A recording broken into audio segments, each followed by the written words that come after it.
Good afternoon, everybody, and welcome to Panathlon People. I'm your host, Dom Fenton, and thank you for listening. So, today we are honoured to have James Dixon. James, how are you today? I'm great, thank you. Great to have you with us. So what I'd like you to do, James, is just give me a couple of minutes on who you are and what you do. Yes, thank you. So as you say, my name's James. I have my interpreter Leanne here with me today because I use sign language to communicate. So Leanne is voicing me over and translating what I say so you can all hear me. I was born deaf. It's just kind of something that happened. I've used sign language my entire life, and I've also been involved in cricket my entire life, but professionally about a minimum of 15 years. Wow. Let's now get into the conversation, because I know that actually there's going to be a lot of people listening to this who are going to be really inspired by your story, but also what you say. So let's begin. So James, how important is it to you for deaf children to be offered lots of opportunities to take part in sport and physical activity?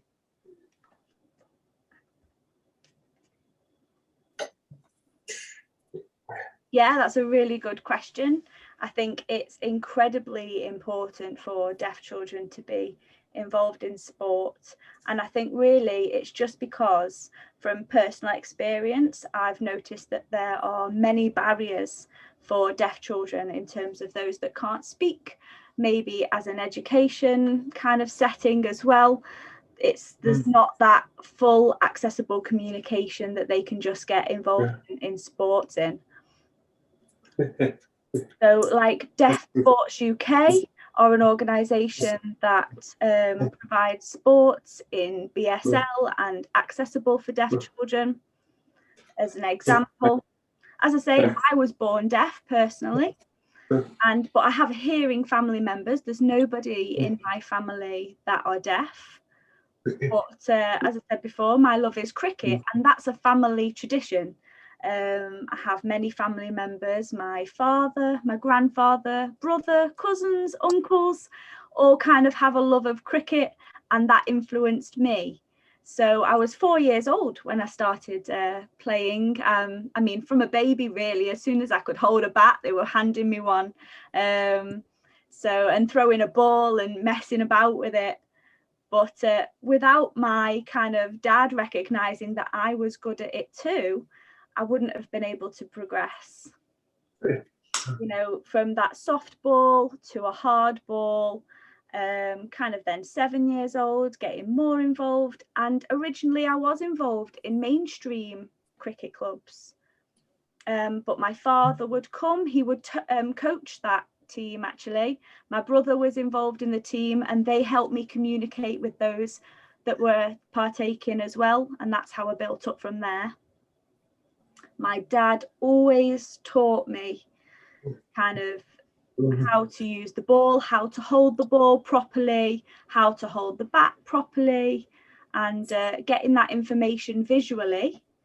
I needed that, you know, and cricket is an incredibly visual sport, which is how I was able to kind of learn it, really. And that's how I kind of grew my skills from then. And then I got involved in the under-9s after that, and just kind of never stopped. You know, there's obviously different age groups, and you kind of work your way through and build up. I think the adult cricket team I started when I was about 13 years old. And what was really interesting is how the ball, it was a different type of ball that the adults used, kind of a different size. So I had to adapt and get used to that. And obviously, yeah, just that love and that passion. And luckily, I was able to be involved and develop that through the teams and through Plessing. And now I'm in the first team. And again, that's a mainstream club that I play for. And my club is called Sefton Park Cricket Club, and they have nominated me to be the team captain for this year. So incredibly big achievement, and it shows that although there are those barriers in communication, they are something that can be overcome with hard work and perseverance. And so yeah, linked to your question, incredibly important for deaf children, those that are hard of hearing, profoundly deaf, to be included, to explore their passions. Again, you know, you don't want to be patronizing, you want that equality, you want that inclusivity. Maybe parents themselves don't know that accessible sport is out there and what they can do to make mainstream organizations, mainstream clubs accessible. And I think that's the great thing about the Panathlon Challenge, is it's automatically, you know, welcoming and inclusive to anybody with a disability, not just those that are hearing impaired or deaf. You know, it's not just mainstream, it's open to everybody.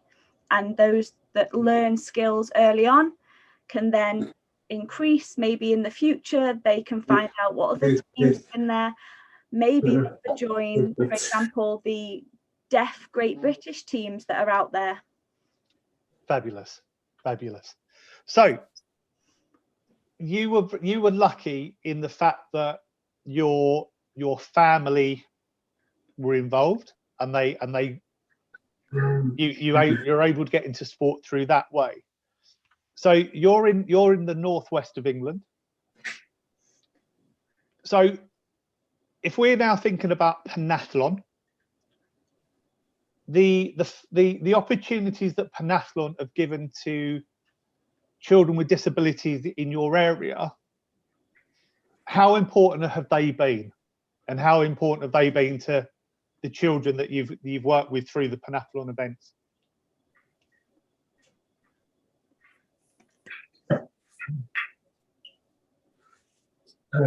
Yeah, so my work within the Panathlon Challenge and working with those students, obviously based at the Greenbank Academy, and covering like Liverpool and Merseyside.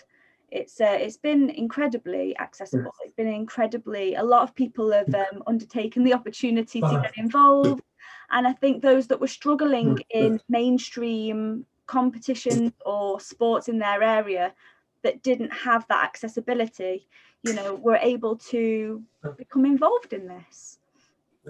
And through the Panathlon Challenge, we've tried to focus on, as I say, that Merseyside area, the Wirral, Liverpool, Holton, as a kind of school. And we've been in contact with the schools in this area.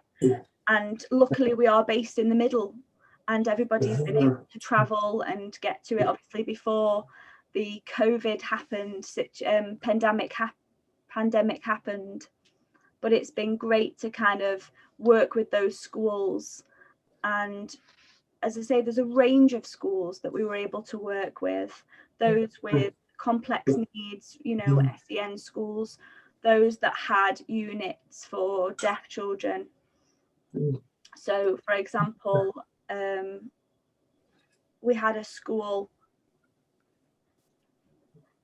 that had severe learning disabilities within its pupils, and really they've taken a hard hit in terms of coronavirus, especially being unable to access anything linked to sports or physical activity. So to be able to reach them was really important for me.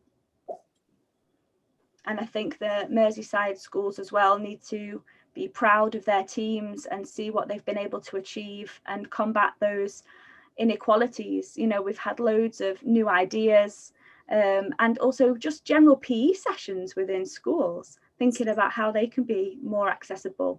And it's been really great to have be involved in the Panathlon Challenge and see those schools just developing confidence and the pupils developing confidence, and see that, you know, you can break down barriers. And yeah, being able to give medals, certificates, I can see the difference that makes to some of the pupils, and it's been wonderful. Specifically with deaf events, I think the importance comes from, so those, for example, maybe that are deaf, have never really had a place to go that's specifically for those with hearing impairments before. Many, like myself, might be the only deaf child in a hearing family. There are a lot of funding cuts to services, and that impacts greatly on deaf children. You know, the northwest of England, I think, has been hard hit by these cuts. Wigan, for example, Liverpool, the Wirral, Sellafields, all of these areas. You know, we have mainstream schools, primary schools, that have a deaf unit. So specifically, they'll have a classroom set up for hard of hearing children and deaf children, but there might be only 2, 3, 4 students in that. And so they don't get that interaction with each other, or that school might be quite far away from their home. So they're spending a lot of time in the car, traveling to school and things. I think in terms of like autumn time, we have football. In the winter time, we have bocce. In the spring, we have athletics. And it's kind of things that, as I say, that multi-sensory impairment, learning disabilities can partake in. And in the summer, of course, cricket. So it's been great to coach it. And as I say, being in the centre, a lot of these places within the area can travel to us. And yeah, once at the end, they get all those certificates and medals, and they can be really proud of their accomplishments. I think it's also really important for deaf and hard of hearing students to be included and see other peers like themselves. Like I say, there's often not that many within a certain school. So kind of having access to their peer group, being able to see the various different ways that deaf children communicate. Some are oral, some sign supported English, so they'll sign the way that we speak, but have access to all of that and see what suits them, have them role models, and look, I'm the same, I wear a hearing aid or a cochlear implant just like you. And I think that's incredibly important. And those connections that they make with each other, I think, can be long lasting. I think there's also been research in there in terms of primary schools with deaf pupils. There's been research done that states, I think that was done by the local council.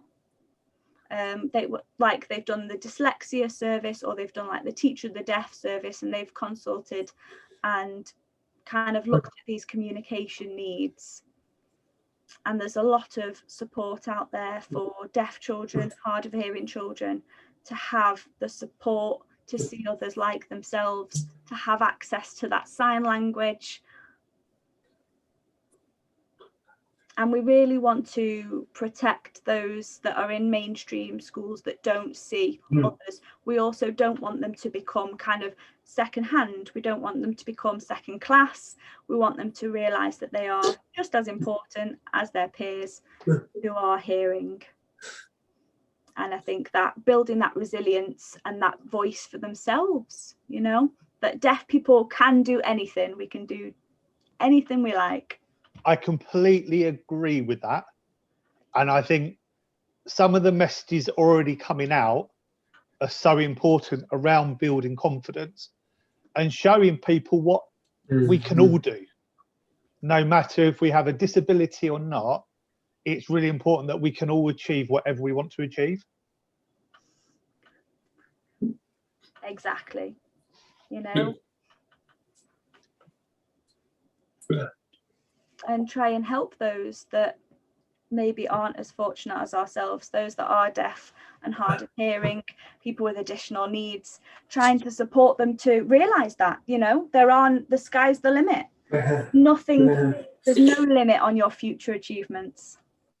Love that. I absolutely love that. And I think that's very clear in the journey that you've had, James, on that. But also, actually, it's something that we can all look at and we can all achieve together. Yes, absolutely, definitely. So we're talking about events, and we're talking about the events that we do through Panathlon. Yes, we see sometimes there may be a one-off event where children can come to. How important do you think it is that we almost have a calendar of events, which is what obviously at Panathlon we do have, and we're building calendar events, as you say, different activities, different times of the year. How important is it for children to have that so they can actually look forward to something and know that actually they'll be able to see those children again?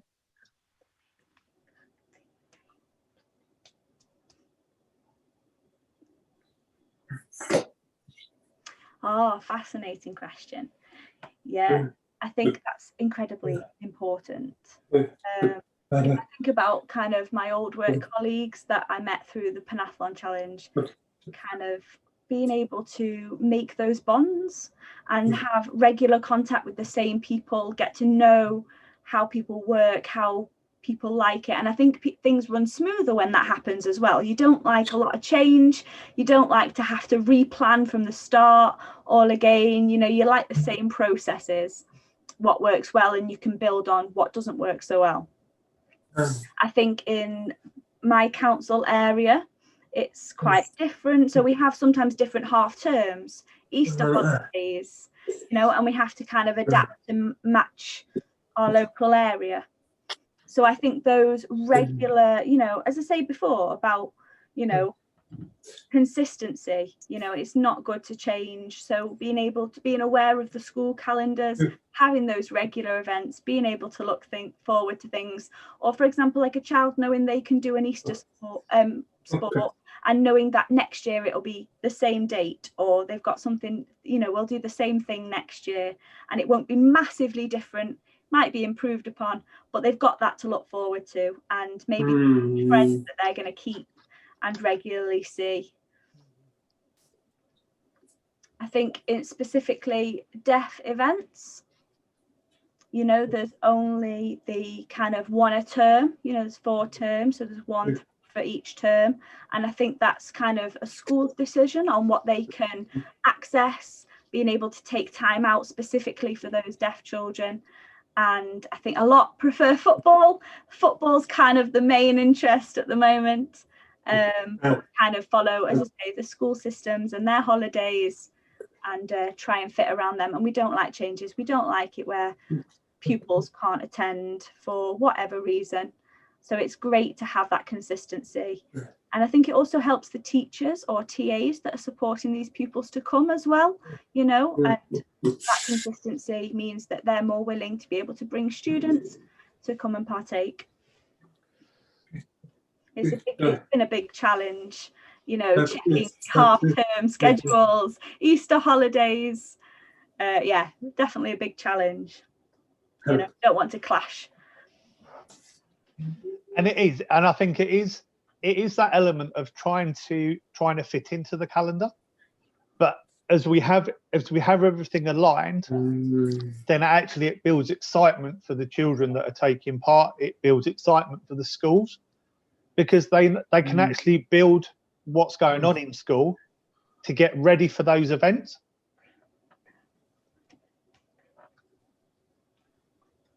Yeah, absolutely. Absolutely. You know, that's good. If they know, like, their pupils are particularly interested in football or cricket, and that's an annual thing that happens, and they know that's coming up, yeah, definitely. They can be more flexible in planning their events, can't they? You know, that consistency. I think that's a really good idea. So, like, for example, the winter activities, you know, obviously that's focused on weather, and I think schools sometimes can struggle to get their pupils involved, especially in the winter months when they can't just go outside. So having that as an idea in the back of their minds is really useful. So in terms of yourself with cricket, obviously there's now work that Panathlon are doing, and obviously the work that you've already been doing around cricket. How important do you think it is about providing as many different opportunities as we can for children within schools who are deaf and hard of hearing, who have other disabilities, but it also then building that pathway for them to continue outside of school?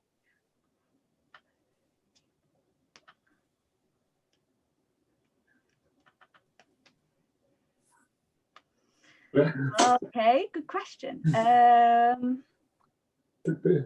For me personally, you know, England, UK, kind of like in England we focus on football, don't we? And I think that's an easy thing for schools to partake in. I think that's an easy thing for schools to pick up. For me, with cricket, so when I went to a deaf school when I was younger. It was an oral school, and I was taught orally, no sign language. And for me, the PE sessions were depended on kind of my access, I should say, to those PE sessions depended on the effort the teachers made to make me involved. It had to be visual for me. They did badminton, running, athletics, you know, various sports. And the more visual, the easier it was for me. And the more interested I was in partaking, the more accessible, the more interested. So I'm lucky that I had that family that was so interested in cricket. I never kind of learned cricket in school. It wasn't something they did. Through my brother, as I say, my grandfather, my father, kind of regularly taking me to cricket, that built. In school, I kind of always was a football player. I was the goalkeeper. I regularly did that. I was nominated as the goalie quite a lot. And I think that's because the other pupils could kind of shout to each other and like that. I think in terms of swimming, for example, deaf partaking in swimming, I can do the butterfly stroke. And I've won medals for that, actually. So I think that's because of my shoulder, and I think cricket's helped me with that. So it's not just focusing on one particular sport, but the skills you learn in each individual sport can be used within others. So, for example, like basketball, football, you know, I think, you know, when you play in that, you kind of have the agility from your main sport. I think something really interesting is when you're playing against a mainstream school as a deaf school. Sometimes, you know, that challenge when you're playing against each other is very different. As our deaf team against a mainstream team, you know, the mainstream team would look at us and kind of assess us. Obviously, it was important for us to stay safe. That we did experience some bullying sometimes. You know, there's always banter on the pitch, but it did cross some lines sometimes. And I think it's important to also experience that diversity. So while they were playing with us and it wasn't so great sometimes, they were able to see us. You know, we can't see everybody's backgrounds, can we? We can't know everything about everybody else. But it definitely, you know, pushed me. And that's why I'm kind of involved in professional sports now. You know, it's interesting to see that everybody's different. Everybody makes different choices. And I think having those pathways, people can find their own skills and their own interests, you know. Unfortunately, the deaf school I attended kind of got less and less over time, less pupils over time, and it closed down. So when you see deaf and hard of hearing students, they are mostly in mainstream or unit schools now, and I do see those barriers for them. So my deaf school, you know, compared to the kind of mainstream school, in terms of like English skills, for example. You know, there's a delay often with deaf pupils, often a 2-year delay in terms of English skills, written skills. And that was because we miss on the English spoken word, we miss on the context of a lot of words. So for example, drive, the word drive, I thought that was a car, you know, purely used for a car. You don't understand like the interest. So drive being interested, drive in terms of golf. And there's all these different meanings. So when I see the word drive, you've got to deduce which one it means. And I think, you know, when deaf are taught English, that's something that needs to be thought about. The same for sports, you know, and everybody is different. Everybody learns different ways, depends on their families, on their education level, you know, and it's a balancing act. Completely agree. And I think also it's the biggest thing for me that I see is about providing those opportunities. It's been able to show, as you said earlier, that actually we can all achieve what we want. It's about having the ambition, it's about having that passion, and it is the opportunities to do that, and the pathway to go from school to a club for me is massive, and I think that's really, really important. So, last question, if there was a parent, a teacher, a head teacher, someone from local authority listening to this and didn't really know much about Panathlon and weren't sure whether to join in or take part, what would you say to them?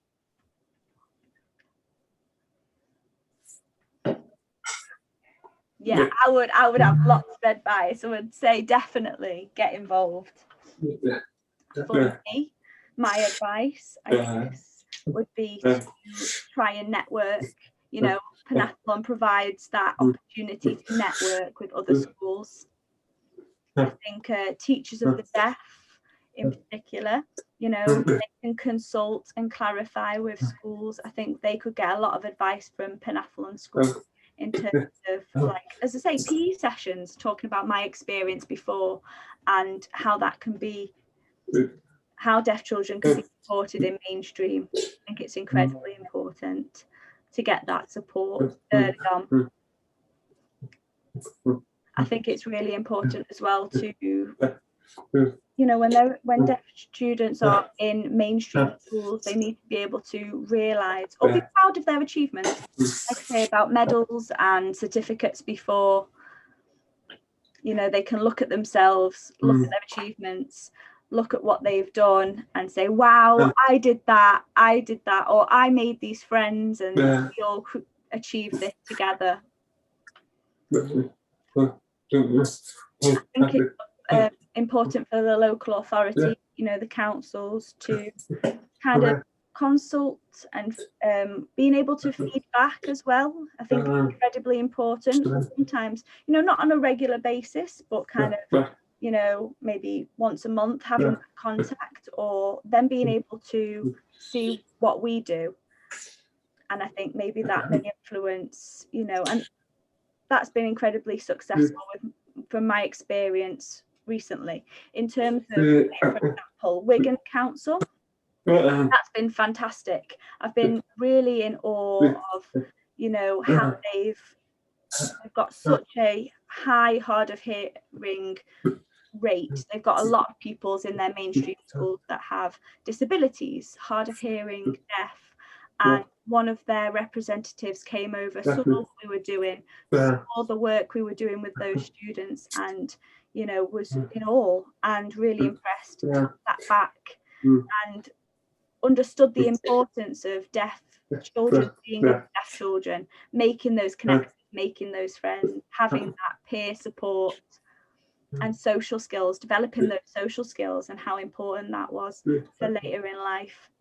So that council kind of were able to message people, and they also invited me to British Teachers of the Deaf Association conference in November, and I did a speech for those that worked within the northwest of England, and that was incredibly important. I think it's really nice, you know, to be able to give positive feedback on what we're doing, and, you know, be that role model. I enjoy being that role model when deaf children come around me and they see what I've achieved and what I can do, and they realise they can do the same. It doesn't have to be, you know, just cricket. It could be anything they want to achieve.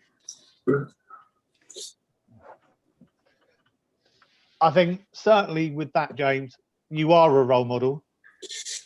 You are very inspiring, and there will be people who take lots of messages from this podcast, and you know what, together we can impact even more children. So all I want to say is thank you very much for giving your time this afternoon. That's all we've got from Panathlon people today. Thank you for listening, and we'll see you soon for another Panathlon people. Take care. Bye. Bye, thanks for having me. Panathlon, I'm in.